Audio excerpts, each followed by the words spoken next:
repeal it. I'll have roll call. Action items.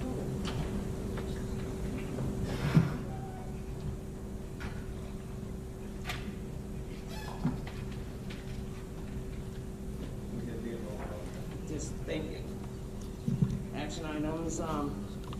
First, second, and third reading ordinance repealing ordinance number 020533, ordinance of Village of University Park, Will County, approving the facility use and lease agreement by and between the Village of University Park and U.S. Investigations and Protection Agency, U.S. Fugitive Enforcement Bureau. Is there a motion? So, Mayor, I'd like to make a motion. I'd like to combine items C1, C2, C3, read them all as in one.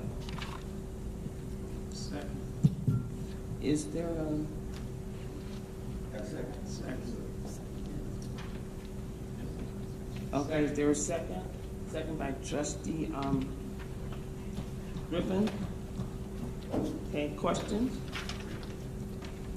Of the items here, I read the first one. C2 is he asked to request the resolution authorizing execution of a lease agreement between the Midwest Paving Equipment Incorporated and the Village of University Park. And did you say C3 as well? Excuse me. Items C1, C2, and C3. Yes, ma'am. C3, bills payable, bills list paid and payable. Okay. Is there any questions, concerns, comments? Questions? Yes. I sent an email earlier asking if, with all the TIF problems that we've had, are these expenditures listed on these pages TIF refundable expenditures? I did not get an answer. It was routed to Attorney Kane Carr, who is not here. I need somebody today, especially out of TIF 5. We've had a lot of problems, illegal spending out of TIF funds. Now we're going to combine it with no discussion, and I have not gotten an answer if all these TIF funds are legal expenditures from these TIF accounts.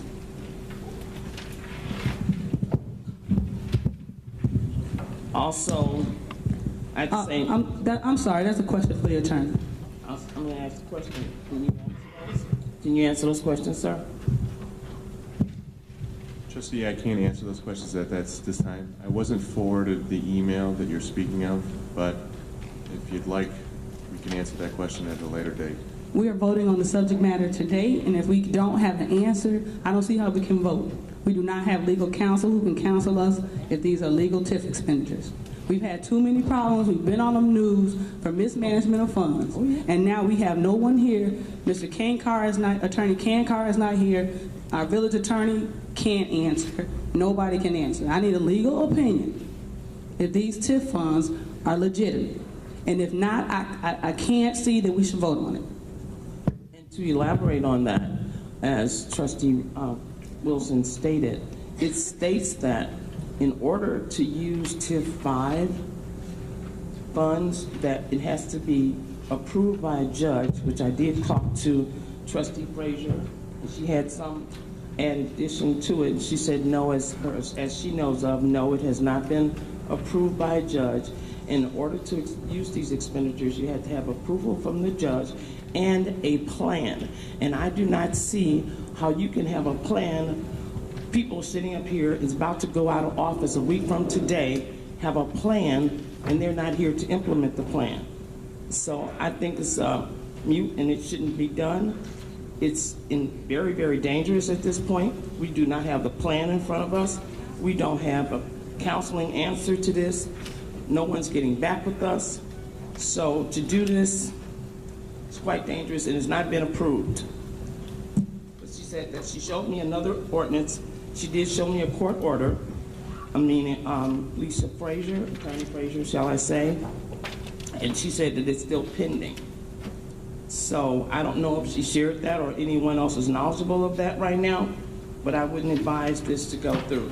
It could be very dangerous for us. And as far as the other issue here about the fugitive, that I don't know why that's being repealed, and I would repeal it again, because it does give us a safety. Initially, this organization was here, as I was explained, to come and help us gain revenue at our shooting range at the department, our police department. Originally, that was the reason why it was bought and built that way, because we have a range. I don't know if the public is aware of that. We have a range downstairs, the basement of the police department, and it's supposed to be bringing revenue. It has not generated any revenue. And this company was here and had a list of people that they would do training, from marshals to chiefs to FBIs and the sort, to bring revenue to the village. And to remove it right now in the financial climate that we're in, I don't understand the logic to it at all, other than personal. I do have a comment, Mayor. Yes, sir. Trustee Larry Brown. The amount that we're paying on is the general operation fund and the payroll escrow. This other amount, these amounts are from IRH Forensic Audit letting us know this is a listing of our TIF obligations. So this total is not a total that we're looking to pay tonight. It's the 1.7 million from the loan that we approved at the special meeting on the 28th. You're saying that the 1.7 is what we are voting on to pay. $1.7 million This is from the loan that we approved at a special meeting on March 28th. Well, all of us didn't approve it, but we got 2.5 million of a loan. We had the debts coming in. I've asked for repeatedly to give me a list of this, and I've got nothing. Then we got another $3.5 million loan. And we just keep getting in more and more debt. That's not how you balance your budget, to me. But, Mayor Covington, sorry. I'd like to address some of the questions that are being posed this evening. The 1.7 million, the resolution that was approved by the board was written by Attorney Vincent Kinkar. And it states in the resolution the payback. We've had several meetings over this. We've also discussed it in the Finance Committee meeting. The loan is being paid back. To answer the question, no, these are not TIF applicable items. You can take out a TIF loan as long as you submit a resolution, get board approval, and you get it paid back within that given year. The ordinance is written as such. The village will not be paying the money back out of the pocket. It's going to come straight from our tax allocations from the bank back into the account. No, in the past, we did not borrow from the TIFs properly. We took money from the TIFs and we used them to pay whatever. And resolutions were never written. Ordinances were never provided. This is the first time, well, the second time in University Park history that an actual resolution has been presented in order to borrow money from the TIF to take care of fiscal situations, and the first time that the village will be paying it back, and the first time that the village will not be responsible for paying it back from the village, but directly from our tax disbursements. So we're starting on the right path. We shouldn't continue if we can help it, but because we do not have those funds, Attorney Kinkar wrote this up to eliminate us getting into any more TIF debt and getting it paid back the proper way. Now, all of the other monies that were spent over the years that were just taken out of the TIFs, that's what the forensic audit is researching to find out exactly how much is there. And we're going to have to come back to the board, present that, and figure out a way to pay those monies back that we just erroneously took out and paid. Yes. These discussions have been going on for about a year. So, and the other, I'm sorry, we're going to get that started. Right, I understand. Yes. Okay. Go ahead. And as far as the Yes. item pertaining to U.S. investigations, that's addressing their lease. They were sent a letter back May 16th, 2016 for non-payment of rent for the unit that they were utilizing. Also, the Attorney General has issued for those municipalities who are affiliated and having a relationship with such entities, that you should not be in those relationships. So May 16, 2016, we notified them, you haven't been paying us. So we weren't getting any revenue from them anyway.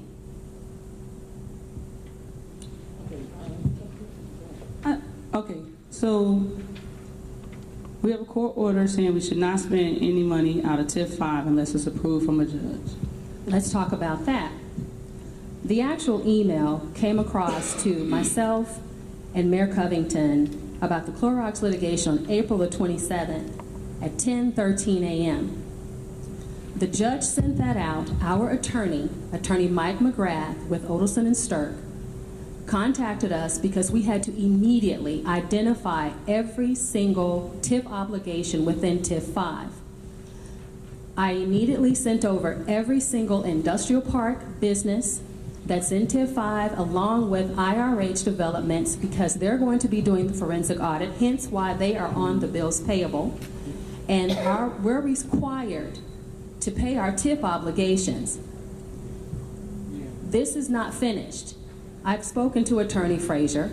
Anything that was set up prior to this injunction has to be finalized, because if we don't, everyone in that industrial park can do the exact same thing as Clorox and sue the village all at the same time because our money has been locked down. The injunction came through. We had to identify who's in that particular TIF 5, and any obligations required to those individuals prior to that injunction date have to be fulfilled. So yes, it is an injunction, but we haven't gone to court yet. It's still being fought by our attorneys. That's why I said it's still pending. Okay. Trustee. Thank you, Mayor. I wonder if we could defer a little bit to Chief Pate to talk about this whole U.S. investigations things, because there are some real irregularities that have transpired with this whole situation in violation of state law. And am I correct, Manager, that U.S. Investigations has not paid the village one dime in terms of rent? I know of one check, hence the reason we sent the May 16th, 2016 letter to them, letting them know that we had not received payment, identifying when we needed payment. They haven't been in that facility since before May 16th, 2016. And the rent was what, $500? Correct.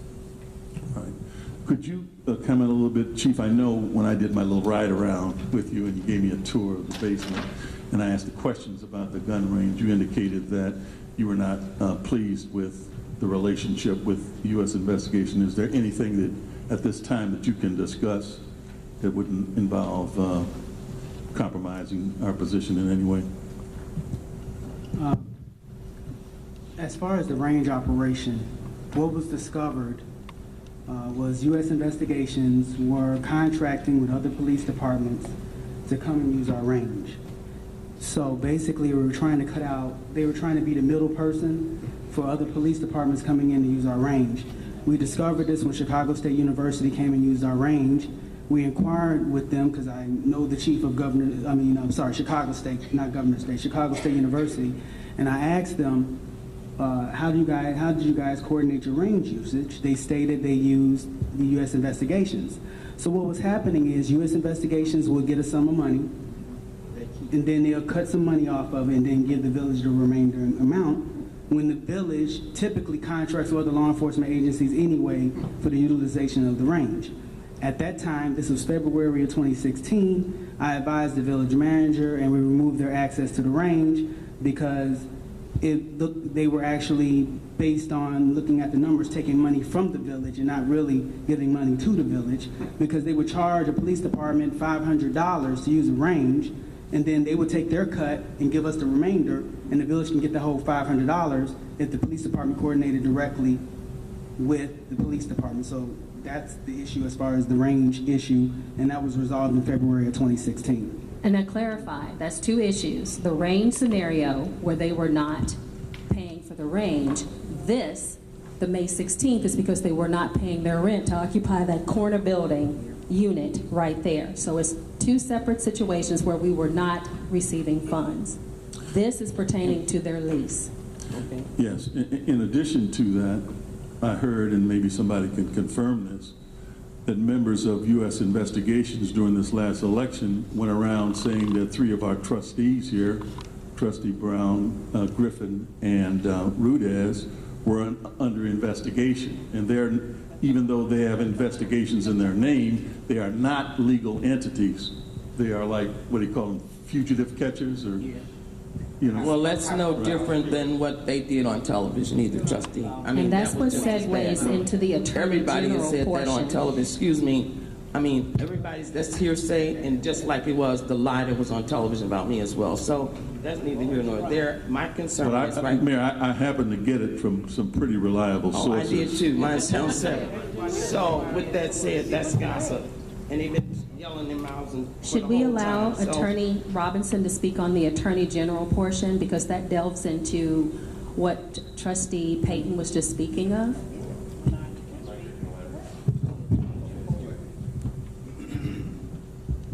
Only state actors or those retained by local governments can act with the authority provided to seize a person or conduct investigations. Private entities are not provided with such authority.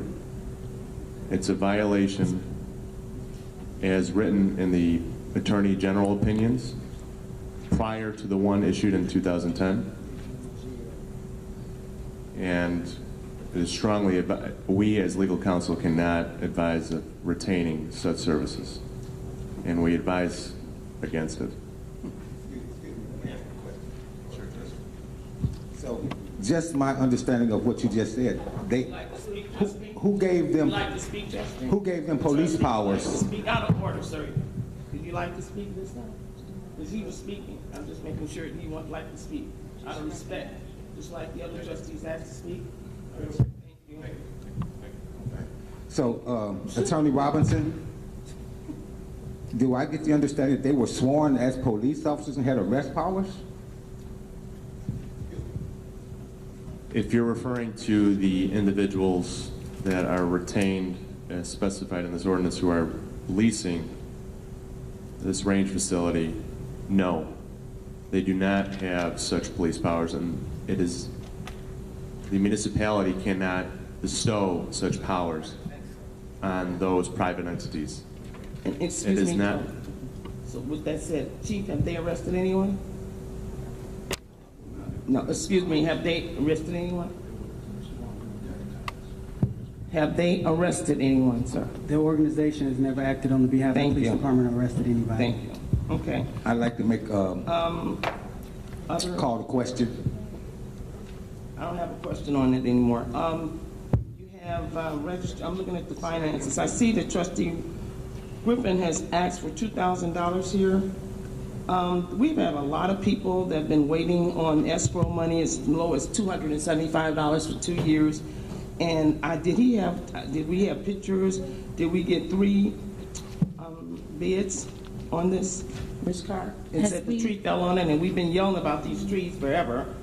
As we And- discussed Monday, when I called you, Mayor, and you asked me that same question, I'm not asking it again. I'm sorry. Yes. I just would like to advise that we only can discuss items that are on the special meeting agenda. I'm sorry. If this is on the agenda, I just wanted to clarify. It's on the bills panel. Okay, so to finish the elaboration on the tree, there is a village ordinance that's been sitting out there for years. Excuse me, not to be rude, but he said that I'm just talking about the bills payable.